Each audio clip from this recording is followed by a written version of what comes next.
Okay, well, thank you very much, Pierre, and also I'm so glad and grateful to see my friends, Merle and Greg, and also I get to know Dr. Abamogli. And yes, so my presentation will focus on the Earth and I. That's what I have been done. I also will cover some other topics connected to this. There's so much to say. Necessarily, I have to leave out a lot of things, but we can also share later on in the question and answers. So, The Earth and I is published by, of course, HJIFEP. You see the cover page or the home page. We just published yesterday a new edition. You see June, July 2026 on the 22nd of June. We are responding to the environmental crisis, which is a clear and present danger. We live on Mother Earth, a lush and vibrant place. Nevertheless, Mother Earth groans under the burden of a severe environmental crisis.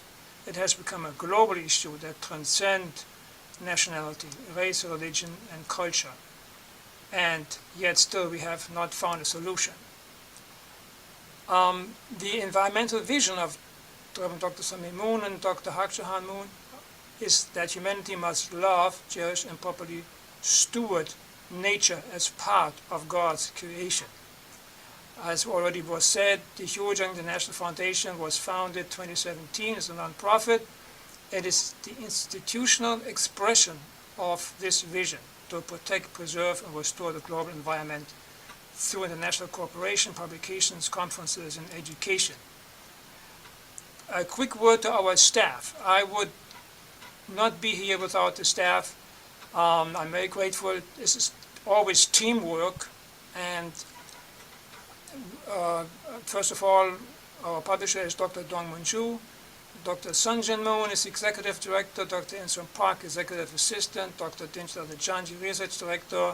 Robert Sell is Desk Editor. Jerry Cessna, the Associate Editor. Chrysantha Brandner, Webmaster. Ernst Kamga, Social Media Manager. Tamami Nasuna, Administrative Assistant. Our central theme on all we do is that environmental problems cannot be solved by science, policy, or technology alone. The crisis is rooted in a broken relationship among God, humanity, and nature. Therefore, the proposed solution is an environmental peace framework grounded in true love, interdependence, and mutual prosperity and universal values. HJIFEP views environmental work as a providential responsibility tied to the concept of the three great blessings in the Christian Bible. Genesis 1, 27, 28. God created man in his own image, male and female he created them. God blessed them and said to them, be fruitful and increase, fill the earth and subdue it. Rule over the fish in the sea, the birds of heaven, and every living thing that moves upon the earth. Humanity has the responsibility to exercise loving stewardship over creation. Genesis 2:15 says, the Lord God took the man and put him in the Garden of Eden to till it and care for it. HJIFEP champions three major approaches to overcoming the crisis. Nature-friendly character education. This approach is essential for restoring the emotional and spiritual bond between people and the natural world.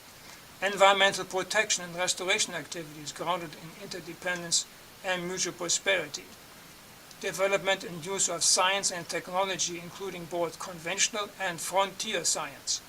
Science needs to move beyond a purely materialistic worldview and be guided by a higher understanding of consciousness, spirit, and the Creator.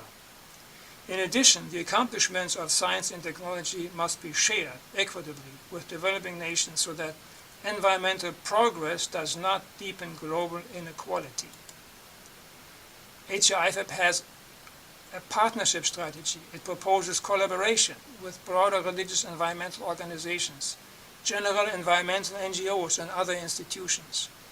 Activities include volunteer service, environmental education, nature spirituality programs, environmentally friendly lifestyle practices, and most importantly, the use of the Earth and I magazine as an online hub for environmental information. Now, the Earth and I topics span a wide range, too many to list in this presentation. Our library now includes over 550 in-depth articles and more than 200 news and data briefs. Since its first publication 5 years ago, the Earth and I has had over 273,000 views, 173,000 site sessions, 135,000 unique visitors, about 100 visitors every day. Our editors often discuss what the Earth and I's special niche is. Our conclusion so far is to elucidate the unitive awareness between humans and nature when we are investigating unprecedented environmental current challenges and solutions. In the words of Dr. Lisa Miller, Professor of Psychology and Education at Teachers College, Columbia University, about trauma, including environmental trauma. At moments of hairpin curves, our paths enter a form of recovery from loss, despair, and even trauma, through which we augment our awakened awareness.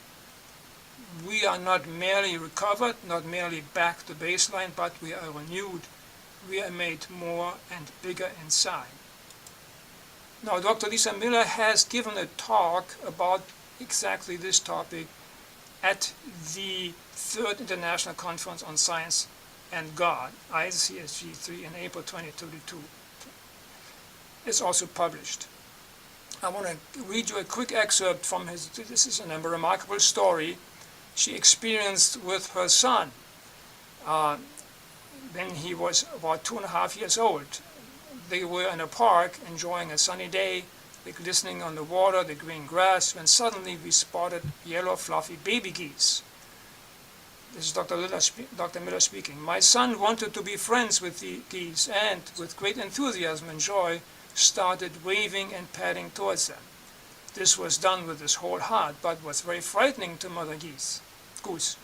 When she saw this robust human coming toward her little children, she turned with a huge protective hiss. But she didn't turn to my son, she turned and hissed at me. Mother Goose said to me what any mother on earth of any species might say, which is, "You have not been watching over your child to the protection of mine." She knew my son was just a baby. She knew I was the mother. She knew that we had like responsibilities. All living beings on earth are knowers and in relationship with one another, but we have created a culture around the world in which we have all but gouged out our eyes, leaving us blind to the reality of relationships all around us. Since last year, we also have expanded our social media presence, on Facebook particularly. And we upgraded with many posts, 3 to 4 posts every week. And since then, these posts have generated approximately 11,000 to 17,000 viewers daily. This has been a great success.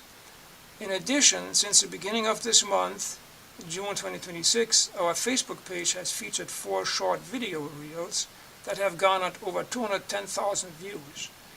They start with the theme, the healing power of nature, then draw interest to our sacred bond with nature, to encourage relatability, and then to creatures have consciousness. The most recent, friendship across species, aims to raise awareness, evokes relatable emotions, and fosters a sense of closeness to nature. And I've spliced these 3 reels together for you. In today's world, millions of people wake up already exhausted. Notifications, pressure, noise, endless rushing. Even when we stop moving, our minds keep running. Stress has quietly become part of modern life, affecting our sleep, focus, emotions, and even our physical health.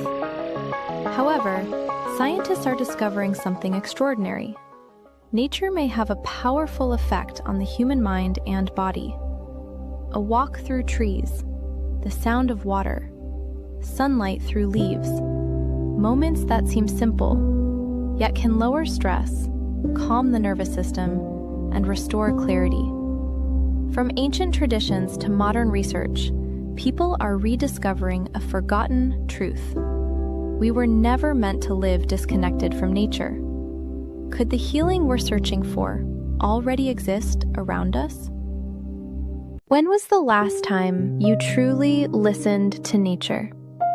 Not just passing by trees, but feeling their presence and the calm, living energy around them. Noticing how the sound of rain slows the mind, how sunlight through leaves can make us breathe differently.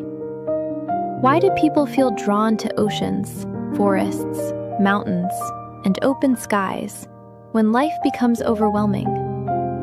Perhaps because nature calms the mind, reduces stress, restores clarity, and helps us feel more alive and grounded.